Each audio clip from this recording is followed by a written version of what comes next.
پڑھنا چاہیں گے تو صرف سورہ یاسین اور سورہ طٰہٰ پڑھیں گے، اس کے سوا قرآن مجید کو نہیں پڑھ سکیں گے۔ تو قرآن مجید کی اس سورت کا یہ بھی اعزاز ہے کہ جنت میں بھی جنتی پڑھنا چاہیں گے تو وہ سورہ یاسین کو پڑھ سکیں گے۔ میں نے اپنے والدین کے زمانے میں سورہ یاسین کو بہت کثرت سے گھر میں پڑھتے ہوئے دیکھا ہے۔ گھر میں کوئی پریشانی آتی، کوئی مسئلہ آتا تو میرے والد صاحب فرمایا کرتے تھے کہ سورہ یاسین کو مبینوں کے ساتھ پڑھو۔ قرآن مجید میں 7 مرتبہ مبین کا لفظ استعمال ہوا ہے۔ شروع سے پڑھنا شروع کریں، پہلے لفظ مبین تک پڑھیں، پھر شروع کریں، پھر دوسرے مبین لفظ تک، پھر تیسری مرتبہ شروع کریں، پھر تیسرے مبین لفظ تک، پھر چوتھا، پھر پانچواں، 7 اس طرح کر کے پڑھیں اور پھر دعا مانگیں۔ تو میرے والد صاحب فرمایا کرتے تھے کہ دعا قبول ہوتی ہے، اللہ تعالیٰ پریشانی کو دور کر دیتے ہیں۔ میں نے اپنے بچپن میں اپنے والدین کو سینکڑوں مرتبہ مبین کے ساتھ سورہ یاسین پڑھتے ہوئے دیکھا ہے۔ پھر جب بڑے ہوئے تو حضرت مرشد عالم رحمۃ اللہ کے پاس حاضری ہوئی تو حضرت مرشد عالم رحمۃ اللہ بھی جب کبھی کوئی پریشانی آ جاتی تھی تو سورہ یاسین کو مبین کے ساتھ پڑھنے کا حکم فرماتے تھے۔ تو جو عمل والدین میں نے زندگی میں دیکھا تھا بچپن میں، اس کو جوانی میں اپنے شیخ کی زندگی میں بھی دیکھا۔ تو مشائخ کے یہاں یہ معمول رہا ہے، بہت سارے لوگ پریشانیوں کا شکار ہوتے ہیں اور پھر عملیات والوں کے پیچھے بھاگتے ہیں۔ عملیات والوں کے پیچھے جانے کی ضرورت نہیں، زندگی کی پریشانی کے لیے سورہ یاسین کو مبین کے ساتھ پڑھ لیا جائے تو کفایت کرتا ہے۔ بعض لوگ مل کے 40 مرتبہ سورہ یاسین پڑھ لیتے ہیں تو اللہ تعالیٰ اس کی وجہ سے بھی دعاؤں کو قبول فرما لیتے ہیں۔ ہم نے رائے گنج میں بھی یہ عمل دیکھا، کئی مرتبہ جماعت کے اکابر کہتے تھے کہ جی حالات اچھے نہیں، پریشانی آ گئی تو سب لوگ 40 مرتبہ سورہ یاسین شریف پڑھ لیں۔ تو 40 مرتبہ سورہ یاسین شریف پڑھ کے دعا مانگی جاتی تھی، اللہ تعالیٰ دعا قبول فرما لیتے تھے، حالات ٹھیک ہو جاتے تھے۔ تو یہ بزرگوں میں بہت کثرت کے ساتھ عمل ہے۔ سورہ یاسین کا ترجمہ ہم پڑھیں گے اور اس کے فوائد سمجھنے کی کوشش کریں گے۔ ایک ہوتی ہے تفسیر، وہ تو ایک مستقل فن ہے، علم ہے، وہ علماء کا کام ہے۔ ہم جیسے طالب علم تو قرآن مجید کا ترجمہ سمجھیں اور پھر اس میں جو نکات ہیں، فوائد ہیں، ان کو سمجھنے کی کوشش کریں۔ ہمارے تدبر کی انتہا یہیں تک ہے۔ افلا یتدبرون القرآن، یہ قرآن کے اندر تدبر کیوں نہیں کرتے؟ وہ جو فوائد ہمیں ملیں گے اس سے ہماری زندگی میں فائدہ ہوگا۔ قرآن مجید کی یہ سورت جس کو سورہ یاسین کہتے ہیں، سورہ فاطر کے بعد اس کی جگہ ہے۔ یاسین والقرآن الحکیم، یاسین حروف مقطعات میں سے ہے اور قرآن الحکیم میں اللہ نے قسم کھائی ہے، قسم ہے اس کے قرآن کی، انک لمن المرسلین، آپ تحقیق بھیجے ہوئے میں سے ہیں۔ یعنی اللہ تعالیٰ نے نبی علیہ الصلوۃ والسلام کی رسالت کی قسم کھا کر گواہی دی ہے۔ باقی انبیاء کی رسالت کی بھی اللہ نے گواہیاں دی ہیں، لیکن قسم کھا کر گواہی دینا یہ اعزاز صرف سید الانبیاء حضرت محمد مصطفیٰ احمد مجتبیٰ صلی اللہ علیہ وسلم کو حاصل ہے۔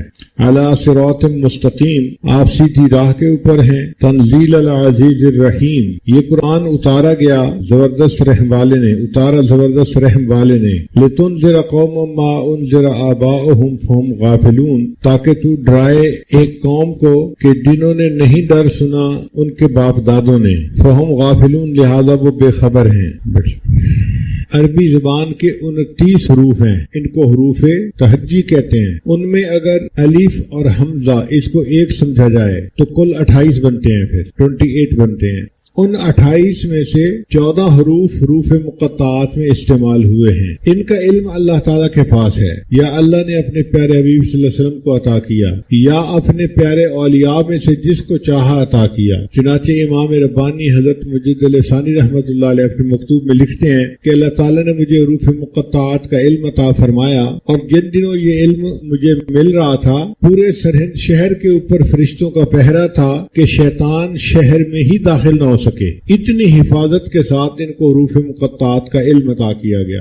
حروف مقطعات کی تھوڑی سی تفصیل آج ہم سمجھ لیں۔ اس کے 3 حصے ہیں۔ پہلا ہے الف سے زال تک، یہ 9 حروف بنتے ہیں، الف با تا سا۔ اگر گنے تو الف سے زال تک کتنے بنتے ہیں؟ 9 حروف بنتے ہیں۔ ان میں الف اور ہا یہ 2 حروف استعمال ہوئے اور باقی 7 حروف کو چھوڑ دیا گیا۔ پھر اس کے درمیان وسط کے حروف ہیں، وہ را سے لے کے غین تک بنتے ہیں۔ یہ کل 10 حروف ہیں۔ را سے لے کے غین تک کتنے حروف ہیں؟ 10 حروف ہیں۔ ان میں سے اللہ تعالیٰ نے ایک حرف کو لے لیا، ایک حرف کو چھوڑ دیا، ایک حرف کو لے لیا، ایک کو چھوڑ دیا۔ مثلا را کو لیا زا کو چھوڑ دیا، سین کو لیا شین کو چھوڑ دیا، صاد کو لیا زود کو چھوڑ دیا، تو کو لیا زو کو چھوڑ دیا، عین کو لیا اور غین کو چھوڑ دیا۔ یہ جو درمیان کے حروف تھے ان میں ایک کو لے لیا ایک کو چھوڑ دیا، ایک کو لے لیا ایک کو چھوڑ دیا، یہ ترتیب ہے۔ تو یہ 5 حروف بن گئے، تو 2 پہلے تھے اور 5 یہ کتنے ہو گئے؟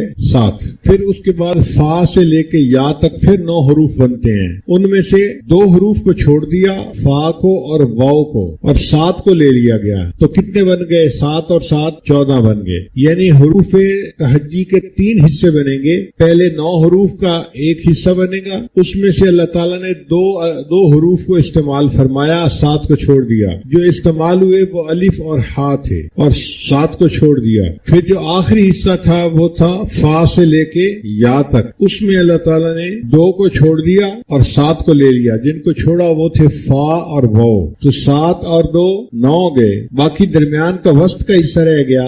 وسط کے حصے میں 10 حروف بنتے ہیں، را سے لے کے غین تک۔ اب 10 میں سے ایک لیں ایک چھوڑیں تو کتنے بنتے ہیں؟ 5 بنتے ہیں، تو 9 اور 5 14، تو کل 14 حروف مقطعات میں استعمال ہوئے ہیں۔ اب اس میں بھی کوئی نکتہ ہے کہ 14 حروف کیوں استعمال ہوئے؟ وہ اس لیے کہ ان حروف مقطعات نے پوری انسانیت کو لاجواب کر دیا۔ اللہ تعالیٰ نے فرمایا کہ دیکھو جو زبان تم بولتے ہو انہی حروف سے بنی ہوئی زبان یہ قرآن میں نے اتارا ہے، تو آدھے حروف سے میں اپنے قرآن میں استعمال کر رہا ہوں اور باقی 14 حروف تمہارے لیے چھوڑ رہا ہوں، تم باقی 14 حروف سے اس کے مقابلے کی کوئی صورت بنا دو یا کوئی کلام بنا کر دکھا دو۔ تو حروف تہجی کتنے ہیں؟ 29 ہیں، لیکن ان میں الف اور حمزہ 1 ہیں، تو اس لحاظ سے کتنے ہو گئے؟ 28 ہو گئے۔ ان 28 میں سے کتنے حروف استعمال ہوئے ہیں حروف مقطعات میں؟ 14 حروف استعمال ہوئے۔ اس کی ترتیب کیا ہے؟ 3 حصے بنائے گئے۔ پہلا حصہ ہے الف سے لے کے زال تک، الف سے لے کے زال تک، ان میں سے 2 حروف استعمال ہوئے اور 7 کو چھوڑ دیا گیا۔ دوسرا حصہ ہے آخری فا سے لے کے یا تک، یہ بھی 9 حروف ہیں، ان میں سے 7 کو استعمال کیا اور 2 حروف کو چھوڑ دیا، تو 7 اور 2 9 ہو گئے۔ پھر وسط کا حصہ، درمیان کا حصہ رہ گیا، وہ 10 حروف بنتے ہیں۔ ان 10 حروف میں سے اللہ تعالیٰ نے ایک حرف کو لیا ایک کو چھوڑا، ایک کو لیا ایک کو چھوڑا۔ مثلا را کو لیا زا کو چھوڑ دیا، سین کو لیا شین کو چھوڑ دیا، صاد کو لیا زود کو چھوڑ دیا، تو کو لیا زو کو چھوڑ دیا، عین کو لیا اور غین کو چھوڑ دیا، تو یہ 5 حروف ہو گئے۔ تو کل 14 حروف بنتے ہیں جو قرآن مجید میں استعمال ہوئے ہیں۔ یہیں تک ہمارے لیے فائدہ کافی ہے کہ ہمیں حروف مقطعات کے بارے میں ایک آئیڈیا ہو کہ اللہ تعالیٰ نے قرآن مجید میں کن حروف کو حروف مقطعات میں استعمال کیا ہے۔ لیکن عربی طلباء کے لیے ہمیں تھوڑا سا اور بھی آگے جانے کی ضرورت ہے۔ کلام عرب 3 طرح کا ہوتا ہے، حرف، فعل یا اسم۔ حرف، فعل یا اسم۔ اس میں جو حرف ہے نا، اس میں واو ہوتا ہے جس کو واو عاطفہ کہتے ہیں، عطف کے لیے، فا ہوتا ہے تعقیب کے لیے،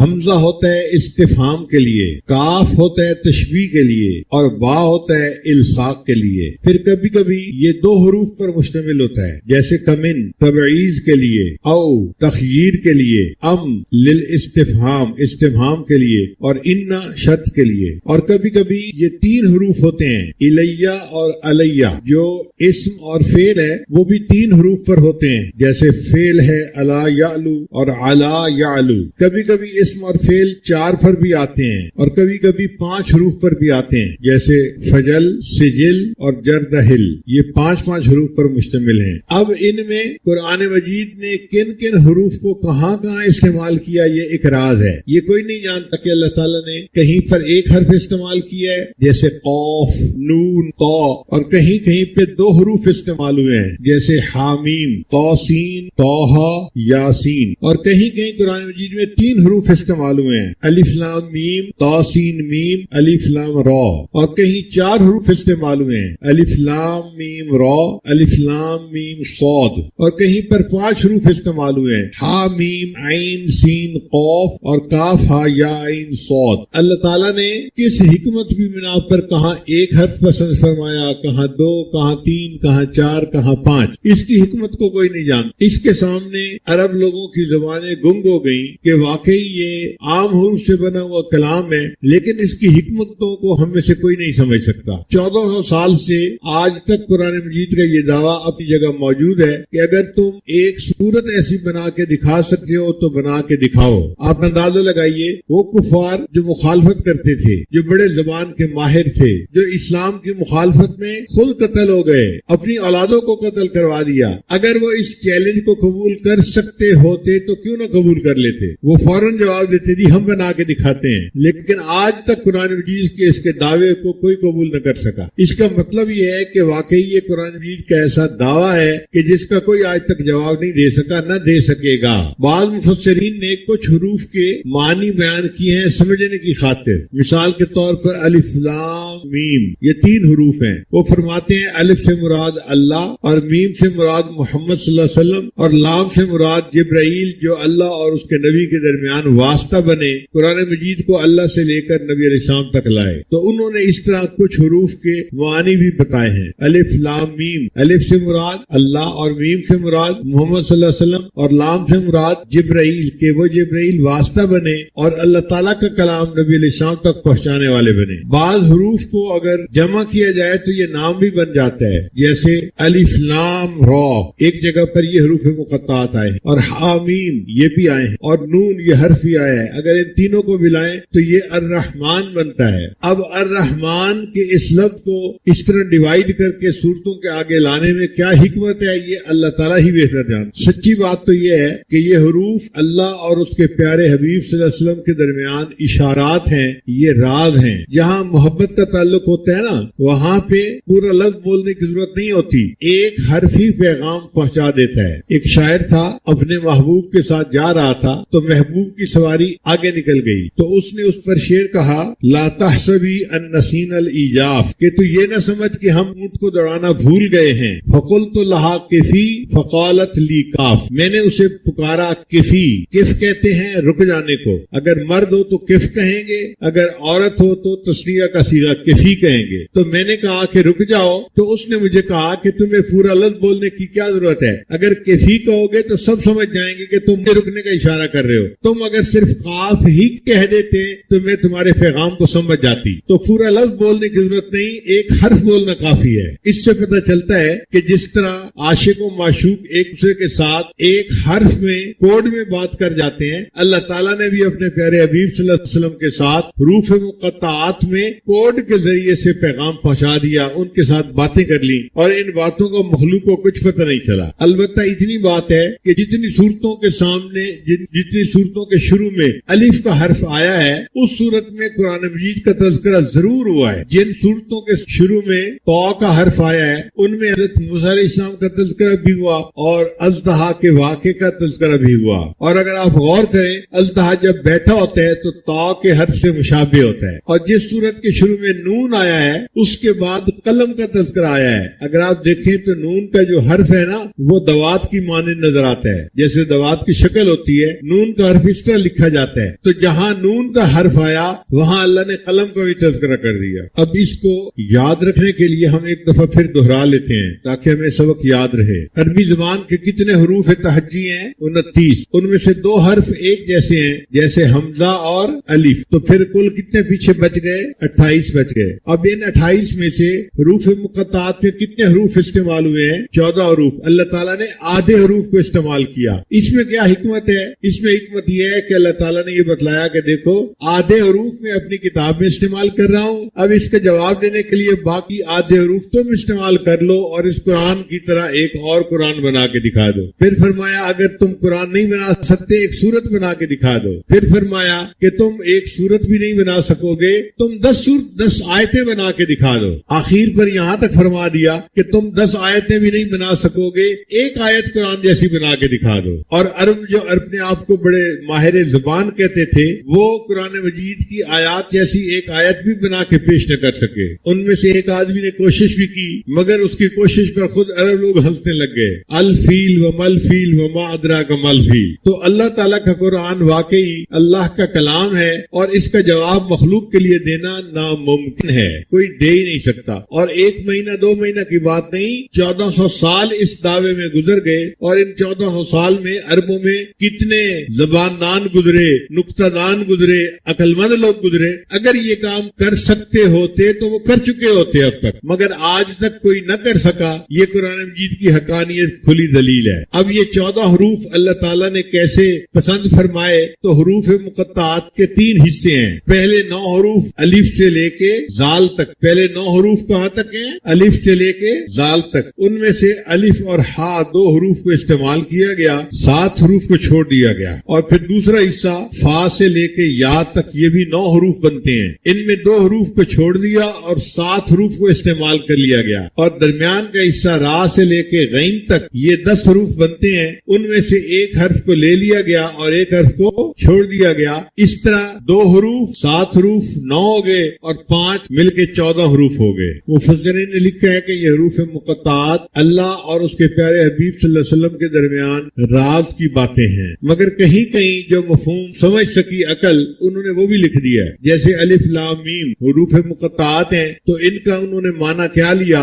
الف سے مراد اور میم سے مراد محمد صلی اللہ علیہ وسلم اور لام سے مراد اور جبرائیل واسطہ بنے اللہ اور اس کے محبوب کے درمیان, وہ اللہ کے کلام کو اللہ سے لے کر ان کے پیغمبر اسلام تک پہنچانے کے لیے آئے. تو الف لام میم اس کا یہ مفہوم انہوں نے نکالا. بعض حروف مقطعات کو ملائیں تو پورا لفظ بھی بن جاتا ہے, جیسے الف لام را حامیم اور نون. ان حروف مقطعات کو ملائیں تو الرحمن کا لفظ بنتا ہے. اب اللہ تعالیٰ نے اپنے اسم گرامی الرحمن کو مختلف صورتوں کے آگے کس طرح تقسیم فرمایا, اب اس کی حکمت کو اللہ ہی بہتر جانتا ہے, ہماری عقلیں نہیں اس تک پہنچ سکتی. سب سے بہتر جواب یہی ہے کہ یہ حروف مقطعات اللہ اور اس کے محبوب صلی اللہ علیہ وسلم کے درمیان اشارات ہیں, راز ہیں, میان عاشق و معشوق رمزیز کرامن کاتبین ہم خبر نیز. عاشق اور معشوق کے درمیان کچھ ایسے اشارات ہوتے ہیں کہ وہ آپس میں ایک دوسرے کو پیغام پہنچا جاتے ہیں اور اس کا فرشتوں کو بھی پتہ نہیں چلتا. اس کے لیے ایک شعر ہے کہ شاعر نے اپنی محبوبہ کو روکنے کے لیے کہا کفی,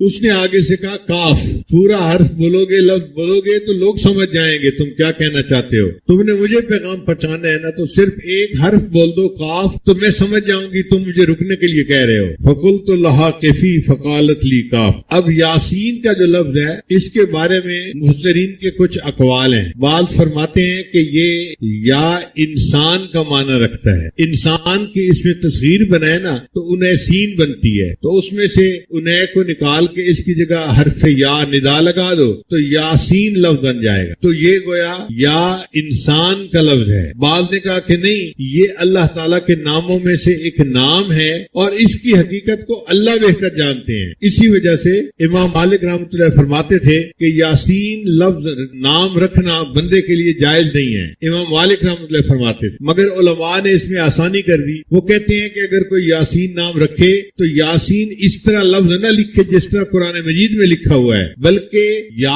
اور الف ساتھ ملائے اور آگے سین لکھ دے. تو قرآن مجید کی آیت ہے سلام علی الیاسین, تو الیاسین کے اوپر پھر یاسین کا لفظ کہنا جائز ہو جائے گا. تو جن لوگوں کے نام یاسین ہیں وہ یاسین جو سورہ یاسین آگے ہے اس طرح نہ لکھیں بلکہ الف کے ساتھ لکھیں تاکہ الیاسین کے وزن پہ ان کا نام بن جائے. حدیث مبارکہ میں سورہ یاسین کے بہت فضائل وارد ہوئے ہیں. ان میں سے ایک فضیلت یہ ہے کہ اگر کوئی بندہ آخری لمحات میں ہو اور اس کے قریب سورہ یاسین شریف کو پڑھا جائے تو اللہ تعالیٰ اس بندے کے لیے روح نکلنے میں آسانی فرما دیتے ہیں. حدیث مبارکہ میں ہے کوئی بندہ اگر رات کے وقت سورہ یاسین کو پڑھے گا اللہ تعالیٰ اس حال میں اٹھائیں گے کہ گناہوں سے اس کی مغفرت ہو چکی ہوگی. اور اگر کوئی بندہ دن میں سورہ یاسین کو شروع میں پڑھ لے گا اللہ تعالیٰ پورے دن کے کاموں میں اس بندے کی مدد فرمائیں گے, آسانی ہو جائے گی. نبی علیہ السلام نے فرمایا لکل شیء قلب وقلب القرآن یاسین, ہر چیز کا ایک دل ہوتا ہے اور قرآن مجید کا دل سورہ یاسین ہے. تو سورہ یاسین کی اہمیت کے لیے اتنا ہی ارشاد کافی ہے کہ یہ قرآن مجید کا دل ہے. ایک حدیث مبارکہ میں یہ بھی ہے کہ اللہ تعالیٰ جنت میں جنتیوں کے سامنے قرآن مجید کی تلاوت فرمائیں گے. تو مفسرین نے لکھا ہے کہ اللہ تعالیٰ سورہ یاسین کی تلاوت فرمائیں گے. اور ایک حدیث مبارکہ میں جنت میں جنتیوں سے قرآن اٹھا لیا جائے گا, وہ اگر پڑھنا چاہیں گے تو صرف سورہ یاسین اور سورہ طٰہٰ پڑھیں گے, اس کے سوا قرآن مجید کو نہیں پڑھ سکیں گے. تو قرآن مجید کی اس سورت کا یہ بھی اعزاز ہے کہ جنت میں بھی جنتی پڑھنا چاہیں گے تو وہ سورہ یاسین کو پڑھ سکیں گے. میں نے اپنے والدین کے زمانے میں سورہ یاسین کو بہت کثرت سے گھر میں پڑھتے ہوئے دیکھا ہے. گھر میں کوئی پریشانی آتی, کوئی مسئلہ آتا تو میرے والد صاحب فرمایا کرتے تھے کہ سورہ یاسین کو مبینوں کے ساتھ پڑھو. قرآن مجید میں 7 مرتبہ مبین کا لفظ استعمال ہوا ہے. شروع سے پڑھنا شروع کریں, پہلے لفظ مبین تک پڑھیں, پھر شروع کریں, پھر دوسرے مبین لفظ تک، پھر تیسری مرتبہ شروع کریں، پھر تیسرے مبین لفظ تک، پھر چوتھا، پھر پانچواں، 7 اس طرح کر کے پڑھیں اور پھر دعا مانگیں۔ تو میرے والد صاحب فرمایا کرتے تھے کہ دعا قبول ہوتی ہے، اللہ تعالیٰ پریشانی کو دور کر دیتے ہیں۔ میں نے اپنے بچپن میں اپنے والدین کو سینکڑوں مرتبہ مبین کے ساتھ سورہ یاسین پڑھتے ہوئے دیکھا ہے۔ پھر جب بڑے ہوئے تو حضرت مرشد عالم رحمۃ اللہ کے پاس حاضری ہوئی تو حضرت مرشد عالم رحمۃ اللہ بھی جب کبھی کوئی پریشانی آ جاتی تھی تو سورہ یاسین کو مبین کے ساتھ پڑھنے کا حکم فرماتے تھے۔ تو جو عمل والدین میں نے زندگی میں دیکھا تھا بچپن میں، اس کو جوانی میں اپنے شیخ کی زندگی میں بھی دیکھ۔ تو مشائخ کے یہاں یہ معمول رہا ہے، بہت سارے لوگ پریشانیوں کا شکار ہوتے ہیں اور پھر عملیات والوں کے پیچھے بھاگتے ہیں۔ عملیات والوں کے پیچھے جانے کی ضرورت نہیں، زندگی کی پریشانی کے لیے سورہ یاسین کو مبین کے ساتھ پڑھ لیا جائے تو کفایت کرتا ہے۔ بعض لوگ مل کے 40 مرتبہ سورہ یاسین پڑھ لیتے ہیں تو اللہ تعالیٰ اس کی وجہ سے بھی دعاؤں کو قبول فرما لیتے ہیں۔ ہم نے رائے گنج میں بھی یہ عمل دیکھا، کئی مرتبہ جماعت کے اکابر کہتے تھے کہ جی حالات اچھے نہیں، پریشانی آ گئی تو سب لوگ 40 مرتبہ سورہ یاسین شریف پڑھ لیں۔ تو 40 مرتبہ سورہ یاسین شریف پڑھ کے دعا مانگی جاتی تھی، اللہ تعالیٰ دعا قبول فرما لیتے تھے، حالات ٹھیک ہو جاتے تھے۔ تو یہ بزرگوں میں بہت کثرت کے ساتھ عمل ہے۔ اب سوال پیدا ہوتا ہے کہ سورہ یاسین کو قرآن مجید کا دل کیوں کہا گیا، قلب کیوں کہا گیا؟ تو مفسرین نے لکھا ہے کہ 3 عقیدے بنیادی ہیں، ایک اللہ تعالیٰ کی وحدانیت کا، ایک نبی علیہ الصلوۃ والسلام کی رسالت کا، اور ایک موت کے بعد حشر نشر، دوبارہ زندہ ہونا اور سوال و جواب کا ہونا، یہ بنیادی عقیدہ ہے۔ اس سورہ یاسین شریف میں ان تینوں عقائد کے اوپر بات کی گئی ہے۔ سورہ یاسین شریف میں 3 بنیادی نکات کو کھولا گیا ہے، ایک وحدانیت کو، ایک نبی علیہ السلام کی رسالت کو، اور تیسرا بعثت کو، یعنی مرنے کے بعد جو اٹھنا ہے اور جواب دینا ہے، اس کو کھولا گیا ہے۔ کیونکہ تینوں بنیادی نقطے اس میں کھولے گئے، اس وجہ سے اللہ تعالیٰ کے محبوب صلی اللہ علیہ وسلم نے اس سورت کو پورے قرآن مجید کا دل کہا ہے۔ اور بعض مفسرین نے یہ بھی لکھا ہے کہ مختلف صورتوں میں مختلف مضامین ہوئے ہیں، یہ وہ صورت ہے جس میں اللہ تعالیٰ نے اپنے محبوب صلی اللہ علیہ وسلم کے رسالت کا قسم کھا کر اعلان کیا ہے۔ چونکہ محبوب کو تسلی دی گئی اور ان کو بتایا گیا کہ آپ سیدھے راستے پر ہیں، آپ پریشان نہ ہو ان کفار کے رد عمل کی وجہ سے، تو محبوب کے دل کو تسلی ہوئی، خوشی ہوئی، اسی لیے اس کو قرآن مجید کا قلب کہا گیا۔ یہ بھی نقطہ ذہن میں رکھیے کہ اللہ تعالیٰ نے قرآن مجید میں جہاں باقی انبیاء کو پکارنا تھا نام سے پکارا، یا آدم، یا نوح، یا ابراہیم، یا یحییٰ، یا موسیٰ، یا عیسیٰ، مختلف انبیاء کو پکارنا تھا تو ان کے نام لے کر پکارا گیا۔ لیکن جب اپنے محبوب صلی اللہ علیہ وسلم کی باری آئی تو اللہ تعالیٰ نے اپنے محبوب صلی اللہ علیہ وسلم کو نام لے کے کہیں نہیں پکارا، پورے میں رکھ دیا۔ جب ماحول مناسب ملتا ہے تو پھر وہ پھلتا پھولتا ہے۔ جیسے بیج ہوتا ہے نا، بیج کو مناسب زمین مل جائے، ماحول مل جائے تو درخت بن جاتا ہے، پھل پھول دیتا ہے۔ مناسب ماحول نہ ملے تو بیج الٹا مر جاتا ہے۔ اسی طرح محبت کا لفظ حبہ سے بنا ہے، اور حبہ عربی میں دانے کو کہتے ہیں، یہ دانے ہیں۔ اس کو اگر نیکی کا ماحول مل جائے تو انسان کے اندر اللہ کی محبت کا بیج وہ پھر پھل پھول دینے شروع کر دیتا ہے، نیکیوں کے اعمال ظاہر کرتا ہے۔ اور اگر ماحول مناسب نہ ملے تو یہ پھر بیج مر جاتا ہے۔ چنانچہ سمندر کے اندر جب چاند کی پہلی تاریخ ہوتی ہے تو سمندر بالکل کام اینڈ کوائٹ ہوتا ہے، کوئی لہریں نہیں ہوتی۔ لیکن جب 14ویں کا چاند ہوتا ہے نا تو مد جزر ہوتی ہے، ہائی ٹائیڈ اس کو کہتے ہیں۔ حتیٰ کہ اس کے باقاعدہ سکیجول بنے ہوئے ہیں، اور جو بحری جہاز چلتے ہیں وہ اس کا خیال رکھ کے چلتے ہیں کہ ایسا نہ ہو کہ کہیں ہائی ٹائیڈ میں جہاز کسی ایکسیڈنٹ کا شکار نہ ہو جائے، ڈوب جاتے ہیں جہاز۔ تو دیکھیے جب چاند پوری آب و تاب پہ ہوتا ہے تو سمندر کا پانی اچھلتا ہے۔ کیوں اچھلتا ہے؟ اس کی لہریں ہوتی ہیں، مقناطیسی لہریں، اس کی گریویٹیشنل فورس ہوتی ہے، وہ کھینچتی ہے۔ تو جس طرح چاند کی مقناطیسی لہریں سمندر کے پانی کو اپنی طرف متوجہ کرتی ہیں، اسی طرح اگر چاند سامنے ہو، یہ چاند جیسی کوئی صورت سامنے ہو تو بندے کے دل میں بھی پھر محبت کی لہریں اٹھتی۔ اب یہاں سے ایک اشکال کا پتہ چلا کہ ایک صحابی تھے سیدنا حذیفہ رضی اللہ تعالی، ایک دن اپنے گھر میں تھے، کہنے لگے نافق حنظلہ، حنظلہ منافق ہو گیا، اور یہ کہتے ہوئے نبی اسلام کی خدمت میں چل پڑے۔ راستے میں صدیق اکبر نہ ملے، پوچھا کیا حال ہے؟ کہنے لگے نافق حنظلہ۔ بھئی کیوں؟ کہ جو نبی علیہ الصلوۃ والسلام کی مبارک صحبت میں دل کی کیفیت ہوتی ہے گھر جاتے ہیں تو وہ نہیں ہوتی، تو یہ تو منافقت ہے، یہ تو درنگی ہے۔ تو صدیق اکرم کہنے لگے کہ ہاں یہ تو ہمارے ساتھ بھی ہوتا ہے، اور پوچھتے ہیں۔ چنانچہ نبی علیہ السلام کی خدمت میں حاضر ہوئے، اے اللہ کے حبیب صلی اللہ علیہ وسلم ہمارے ساتھ یہ معاملہ۔ نبی علیہ السلام نے فرمایا، حذیفہ جو کیفیت میری صحبت میں تمہارے دل کی ہوتی ہے، اگر ہر وقت رہے تو فرشتے راستہ چلتے تم سے مسافہ کرنے لگ جائیں۔ یہ تو گائے گائے کہیں کہیں ہوتی ہے۔ تو یہاں تک تو بات سمجھ آ گئی۔ اب علماء نے لکھا کہ دیکھیں صحابہ عنہم کی کیفیت میں کوئی فرق نہیں تھا کہ وہاں محبت زیادہ تھی، گھر آ کے محبت کم تھی۔ فرق یہ تھا کہ جب نبی علیہ السلام کی صحبت میں جاتے تھے تو وہاں حسن کا چاند سامنے ہوتا تھا، تو صحابہ کے دل میں مد و جزر ہوتی تھی محبت کی، اور جب گھروں میں آ جاتے تھے تو جیسے پہلی تاریخ کو سمندر کام میں انکوائٹ ہوتا ہے، دل کی وہ کیفیت ہو جاتی۔ یہیں سے ایک مسئلہ اور بھی واضح ہوا۔ امام شافعی رحمۃ اللہ علیہ فرماتے ہیں الایمان یزید و ینقص، اور امام اعظم ابو حنیفہ رحمۃ اللہ علیہ فرماتے ہیں الایمان لا یزید ولا ینقص۔ اب دونوں حضرات نے اپنے اپنے دلائل دیے۔ امام شافعی رحمۃ اللہ فرماتے ہیں کہ اس کی کمیت بڑھتی بھی ہے گھٹتی بھی ہے، اور اس پہ انہوں نے دلائل دیے ہیں۔ امام اعظم رحمۃ اللہ نے فرمایا نہیں، مقدار وہی رہتی ہے، اس کی کیفیت گھٹتی بڑھتی ہے۔ چنانچہ امام اعظم رحمۃ اللہ علیہ کی جو بات تھی اس کو علماء نے کہا کہ وہ زیادہ ٹھوس تھی، اضبط تھی مضبوط کی بجائے، اور اس کی بھی یہی دلیل تھی کہ امام صاحب کہتے ہیں کہ جس طرح سمندر کا پانی پہلی تاریخ کو بھی مقدار میں اتنا ہی ہوتا ہے اور 14 تاریخ کو بھی مقدار میں صرف مد و جزر کا فرق ہوتا ہے، یہی ایمان کی کمی بیشی ہے کہ انسان اپنی ایمان کی کیفیت میں کبھی کمی اور بیشی محسوس کر رہا ہوتا ہے، مقدار میں کمی بیشی نہیں ہوتی، وہ وہی ہوتی ہے۔ اس لیے شریعت نے کہا کہ تم اپنی نگاہوں کی حفاظت کرو۔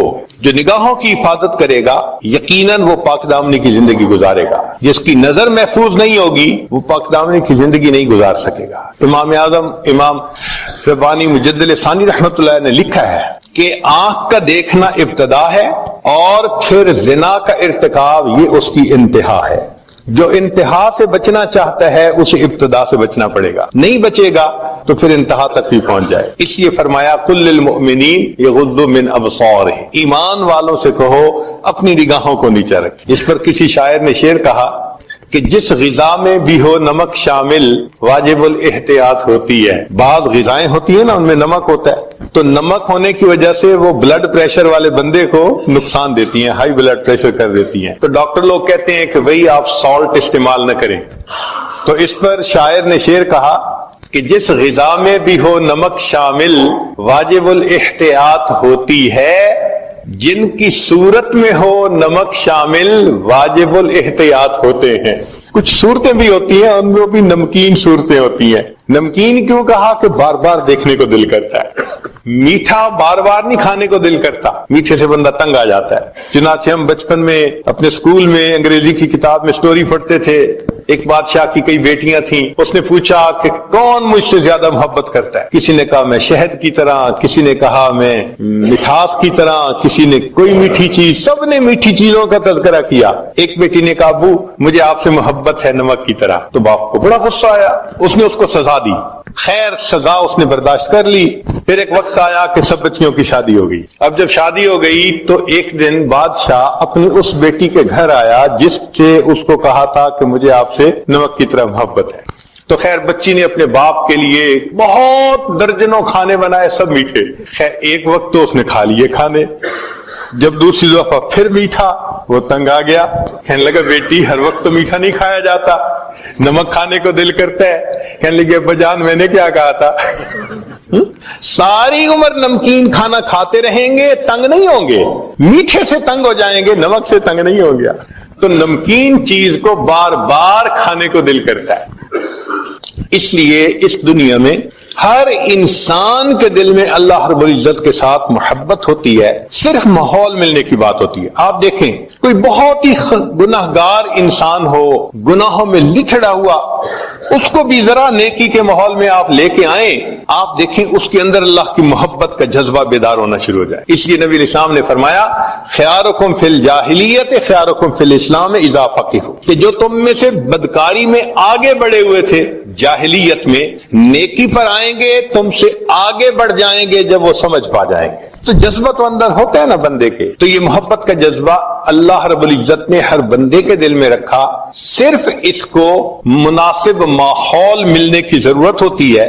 چنانچہ اس کائنات میں جتنا اللہ رب العزت کو چاہا گیا، جتنا اللہ تعالیٰ سے محبت کی گئی، جتنا ٹوٹ کے اللہ سے پیار کیا گیا، جتنا تنہائیوں میں اللہ کو یاد کر کے آنسو بہائے گئے، جتنا راتوں کو اللہ کو پکارا گیا یا اللہ کے لیے انسان اداس ہوا، کوئی دوسری ہستی ایسی نہیں کہ جس سے اتنی محبت کی گئی ہو. یہ فقط اللہ کی شان ہے. ہم ہوئے، تم ہوئے کہ میر ہوئے، اس کی زلفوں کے سب اسیر ہوئے. سب اللہ کے چاہنے والے. ندانما گل خنداں چ رنگ بو دارد کہ مرغ ہر چمنے گفتگوے او دار. میں نہیں جانتا کہ اس مسکرانے والے پھول کی رنگ اور خوشبو کیسی ہے کہ باغ کے ہر پرندے کو میں نے اسی پھول کی گفتگو کرتے ہوئے سنا ہے. تو اللہ رب العزت کا بھی یہی معاملہ. جتنے آپ سب حضرات یہاں آئے بیٹھے ہیں، اللہ کی محبت آپ کو کھینچ کے لائی ہے. ہر بندے کے دل میں ہوتی تو ہے نا،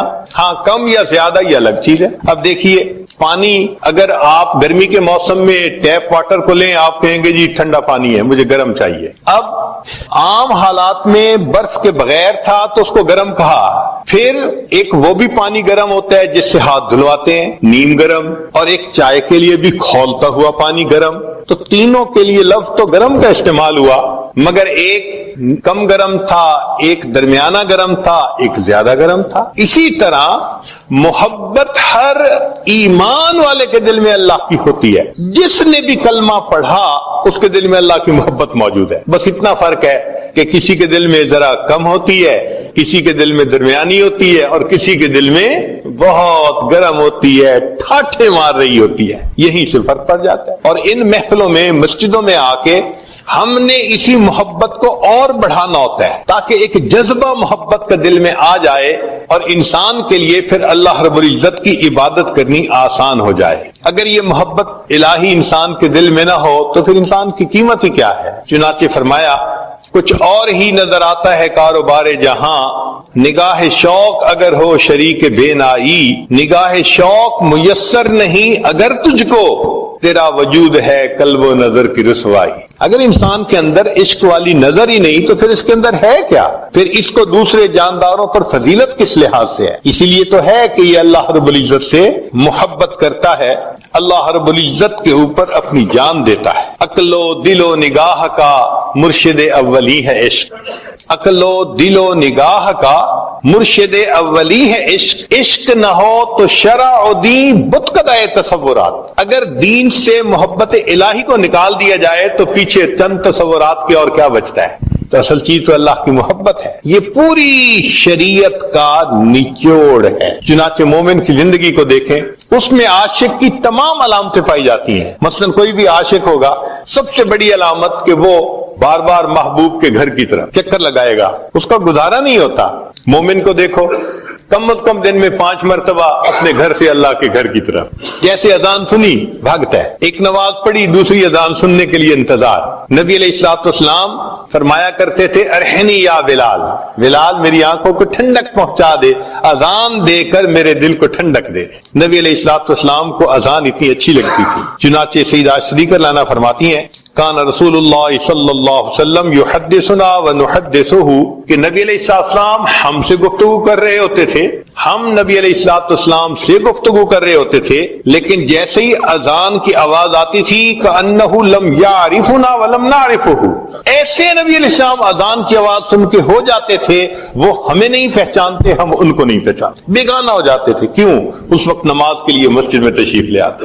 ایک اور حدیث مبارکہ میں فرمایا کہ وَإِذَا سَمِعَ الْأَذَانَ كَأَنَّهُ لَا يَعْرِفُ أَحَدٌ مِّنَ النَّاسِ. نبی علیہ السلام ایسے ہوتے تھے کسی بندے کو پہچانتے ہی نہیں ہے، جیسے بس محبوب کی آواز آ جاتی تھی کانوں میں، اللہ اکبر، اب ہر طرف سے ہٹ کٹ کے مسجد کی طرف جانے کی تیاری ہو جاتی. تو مومن دن میں 5 مرتبہ اپنے محبوب کے گھر کی طرف وضو کر کے چلتا ہے. حدیث مبارکہ میں ہے جو وضو کر کے مسجد کی طرف چلے ایسا ہی ہے جیسے حاجی حج کا احرام باندھ کر اللہ کے گھر کی طرف جا رہا ہوتا. تو دیکھو چکر لگے نا مسجد کے، اور مسجد میں آ کے پرسکون، المؤمن فی المسجد کالسمک فی الماء، جیسے پانی میں مچھلی پرسکون ہو جاتی ہے، مومن مسجد میں آتا ہے تو اس طرح پرسکون ہو جاتا ہے، کیونکہ محبوب کا گھر ہے، یہاں اللہ رب العزت کی محبت کا جذبہ پورا ہوتا ہے۔ ہمارے اکابر نماز کو حاکم وقت کی بیگار سمجھ کے نہیں پڑھتے تھے، ہمارے اکابر نماز کو حاکم وقت کی بیگار سمجھ کے نہیں پڑھتے تھے، بلکہ سبب لقائے یار سمجھ کے پڑھا کرتے تھے۔ تو اللہ سے ملاقات کا ذریعہ ہے۔ آج جن کو تعلق ہوتا ہے تھوڑی دیر بعد فون، پھر فون ہٹتا ہے، کچھ کام کیا نہ کیا دوبارہ پھر فون، یہ بار بار فون، کبھی فون کو دیکھ رہے ہوتے ہیں میسج آیا کہ نہیں آیا، کوئی مسڈ کال آئی کہ نہیں آئی۔ تو جس طرح محبوب کے فون کا انتظار ہوتا ہے، مومن کو اللہ رب العزت کے گھر پہنچنے کے لیے اذان سننے کا ایسے انتظار ہوا کرتا ہے۔ ایک نماز پڑھتا ہے، دوسری نماز کا انتظار شروع ہو جاتا ہے، تیسری نماز کا انتظار، اور جب نماز پڑھتا ہے تو وہ تو پھر محبوب سے ہم کلامی اور ملاقات محبوب کا دیدار ہوتا ہے۔ اس لیے نماز میں فرمایا ان تعبد اللہ کأنک تراہ فإن لم تکن تراہ فإنہ یراک، کہ اول تو نماز ایسے پڑھو جیسے تم اللہ کو دیکھتے ہو، یہ کیفیت حاصل نہیں تو کم سے کم ایسے پڑھو جیسے وہ تمہیں دیکھ رہا ہے۔ تو بھئی محبوب کے سامنے تو ہے نا، تو دن میں 5 دفعہ مشق کروائی کہ جیسے محبوب کے سامنے ہم محبوب کو دیکھ رہے ہیں، محبوب ہمیں دیکھ رہے ہیں۔ 5 مرتبہ اس مشق کو کر کے بھی انسان کا دل نہیں بھرتا، دل چاہتا ہے کہ اور زیادہ کے لیے پھر وہ نفلوں کو بہانہ بنا لیتے ہیں۔ چنانچہ کبھی تحیۃ الوضو، تحیۃ المسجد، کبھی اشراق، کبھی صلاۃ الضحیٰ، کبھی اوابین، کبھی تہجد، یہ تمام نوافل اصل میں محبت کے اس جذبے کو پورا کرنے کا ذریعہ ہوتے ہیں۔ ہم لوگ نوافل پڑھتے ہیں ثواب کی وجہ سے، بھئی اشراق پڑھ لو 1 حج 1 عمرے کا ثواب ملے گا، تو ہم تو ثواب کی خاطر پڑھتے ہیں۔ لیکن جو اللہ والے ہوتے ہیں وہ صرف ثواب کو سامنے نہیں رکھتے، وہ تو اللہ کی محبت میں ڈوب کے اس کی عبادت کر رہے ہوتے ہیں۔ کسی نے کیا اچھی بات کہی، بندگی سے ہمیں تو مطلب ہے، بندگی سے ہمیں تو مطلب ہے، ہم ثواب و عذاب کیا جانے، کس میں کتنا ثواب ملتا ہے، عشق والے حساب کیا جانے۔ محبت والوں کو کیا پتا کیا ثواب کتنا ہوتا ہے، وہ تو اللہ کی محبت میں پڑھ رہے ہوتے ہیں۔ حضرت شیخ عبد الواحد رحمت اللہ علیہ کے سامنے تذکرہ ہوا کہ جنت میں نماز نہیں ہوگی، وہ رونے لگ گئے۔ حضرت رو کیوں رہے ہیں؟ فرمانے لگے اگر جنت میں نماز نہیں ہوگی تو مزہ ہی کیا آئے گا، کتنا مزہ آتا ہوگا، کہ فرماتے ہیں کہ جنت میں نماز نہیں ہوگی تو جنت میں مزہ ہی کیا آئے گا۔